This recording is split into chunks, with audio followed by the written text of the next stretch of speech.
ಇದೆಲ್ಲದರ ನಡುವೆ ಮಂಡ್ಯ ಲೋಕಸಭಾ ಕ್ಷೇತ್ರದಲ್ಲಿ ಕಾಂಗ್ರೆಸ್ ಗೆಲ್ಲಲೇಬೇಕು ಅಂತ ಹೇಳಿ ಜಿದ್ದಿಗೆ ಬಿದ್ದಿರುವಂತ ಕಾಂಗ್ರೆಸ್ನ ನಾಯಕರು ಗಣಿ ಮಾಲೀಕರಿಂದ ಹಪ್ತಾ ವಸೂಲಿ ಮಾಡ್ತಿದ್ದಾರೆ ಅನ್ನುವ ಆರೋಪವನ್ನ ಮಾಡಿದ್ದಾರೆ.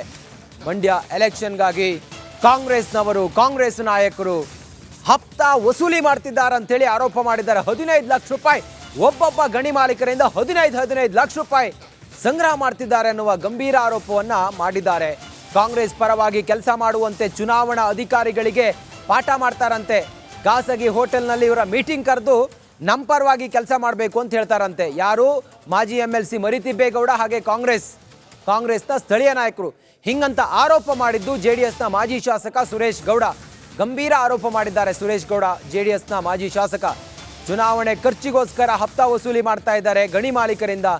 1-2 ರೂಪಾಯಿ ಅಲ್ಲ, 15 ಲಕ್ಷ ರೂಪಾಯಿ 15 ಲಕ್ಷ ರೂಪಾಯಿ ಒಬ್ಬೊಬ್ಬ ಗಣಿ ಮಾಲೀಕರಿಂದ ಇವರು ಹಪ್ತಾ ವಸೂಲಿ ಮಾಡ್ತಾ ಇದ್ದಾರೆ.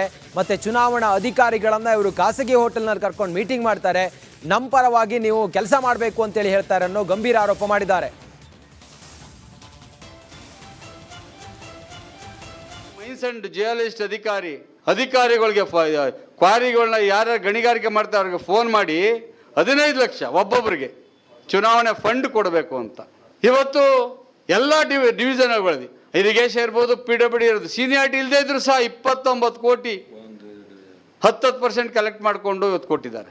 ಒಬ್ಬ ಮೈನ್ಸ್ ಅಂಡ್ ಜಿಯಾಲಜಿಸ್ಟ್ ಅಧಿಕಾರಿಗಳಿಗೆ ಕ್ವಾರಿಗಳನ್ನ ಯಾರು ಗಣಿಗಾರಿಕೆ ಮಾಡ್ತಾರೆ ಅವ್ರಿಗೆ ಫೋನ್ ಮಾಡಿ 15 ಲಕ್ಷ ಒಬ್ಬೊಬ್ಬರಿಗೆ ಚುನಾವಣೆ ಫಂಡ್ ಕೊಡಬೇಕು ಅಂತ.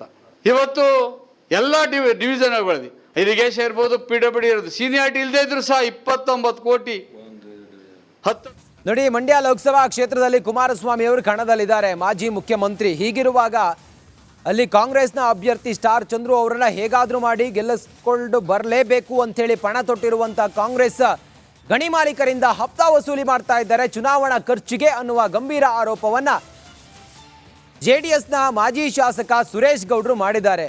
ಮಾಜಿ MLC ಹುಬ್ಬಳ್ಳಿಯ ರೈತರೊಬ್ಬರು ನೋಟಾದ ಸಿಂಬಲ್ ಅನ್ನ ಬದಲಿಸಬೇಕು ಅಂಥೇಳಿ ವಿಭಿನ್ನವಾದ ಹೋರಾಟವನ್ನು ಮಾಡ್ತಾ ಇದ್ದಾರೆ.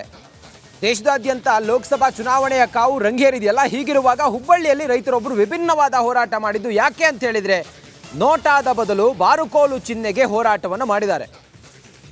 ಚುನಾವಣಾ ಹೊಸ್ತಿಲಲ್ಲಿ ಕಿಚ್ಚನ್ನ ಹೊತ್ತಿಸಿದೆ ಈಗ ಅನ್ನದಾತನ ಈ ಹೋರಾಟ. ನೋಟಾ ಬದಲು ಬಾರುಕೋಲು ಚಿಹ್ನೆಯನ್ನು ನಮೂದಿಸಿ ಚುನಾವಣಾ ಆಯೋಗಕ್ಕೆ ವಿಜಯ್ ಕುಲಕರ್ಣಿ ಅನ್ನೋರು ಮನವಿ ಮಾಡಿದ್ದಾರೆ. EVMನಲ್ಲಿ ಚಿಹ್ನೆ ಬದಲಿಸಲು ಕಾನೂನು ಹೋರಾಟವನ್ನು ಕೂಡ ಮಾಡಿದ್ದಾರೆ. ವಕೀಲರ ಮೂಲಕ ಆಯೋಗಕ್ಕೆ ಲೀಗಲ್ ನೋಟಿಸನ್ನು ಜಾರಿ ಮಾಡಿದ್ದಾರೆ. ಇವರೇ ನೋಡಿ, ವಿಜಯ್ ಕುಲಕರ್ಣಿ ಅಂತೇಳಿ ಇವರೇ ಮನವಿ ಮಾಡಿರೋದು. ನೋಟಾ ಬದಲು ಬಾರ್ಕೋಲು ಚಿಹ್ನೆಗೆ ಹೋರಾಟ ಮಾಡಿರೋರು ಇವರೇ. ಈಗಾಗಲೇ ದೇಶಾದ್ಯಂತ ಲೋಕಸಭಾ ಚುನಾವಣೆಯ ಕಾವು ರಂಗೇರ್ತಾ ಇದೆ.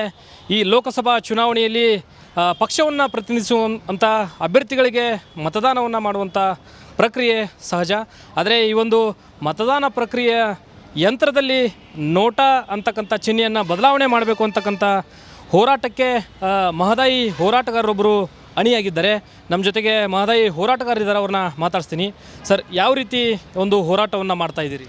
ಸರ್, ನಮ್ಮದು ಏನು ಚುನಾವಣಾ ಆಯೋಗದ ಜೊತೆಗೆ ನನ್ನ ಹೋರಾಟ. ಚುನಾವಣೆ ಆಯೋಗ ಇವತ್ತು ನೋಟಾ ಅನ್ನುವಂಥ ಚಿಹ್ನೆಯನ್ನು ಕೊಟ್ಟಾರ. ಆ ನೋಟಾ ಅನ್ನುವಂಥ ಚಿಹ್ನೆಯನ್ನು ಕೊಟ್ಟರೆ ಅದಕ್ಕೆ ಯಾವುದೂ ಉಪಯೋಗ ಇಲ್ಲ, ನಿರುಪಯುಕ್ತ. ಅಂದರೆ ನಮ್ಮ ಗ್ರಾಮ್ಯ ಭಾಷೆಗಳು ಒಂದು ಮಾತಾಡ್ತೀವಿ, ಹಿರಿಯರು ಹೇಳ್ತಾರೆ, ಹಳ್ಳ ದಾಟ್ದಂಗೆ ಆಯ್ತು, ಹೊಲಸು ತೊಳ್ಕೊಂಡಂಗೆ ಆಯ್ತು. ಆ ರೀತಿ ಚುನಾವಣೆ ಆಯೋಗ ಮಾಡಿದ್ವಿ. ದಯವಿಟ್ಟು ಅದನ್ನು ವಾಪಸ್ ತಕ್ಕೊಂಡು ನನ್ನ ಉದ್ದೇಶ ಏನು, ನಿಮ್ಮ ನೋಟಾ ಅನ್ನುವಂಥ ಚಿಹ್ನೆಯನ್ನು ತೆಗೆದು ಬಾರ್ಕೋಲ್ ಚಿಹ್ನೆ ಕೊಡ್ರಿ. ಯಾಕಂದರೆ ಈಗ ಕಾಂಗ್ರೆಸ್ನವ್ರು ಒಂದು ಚಿಹ್ನೆ ಕೊಟ್ಟಿರಿ, BJP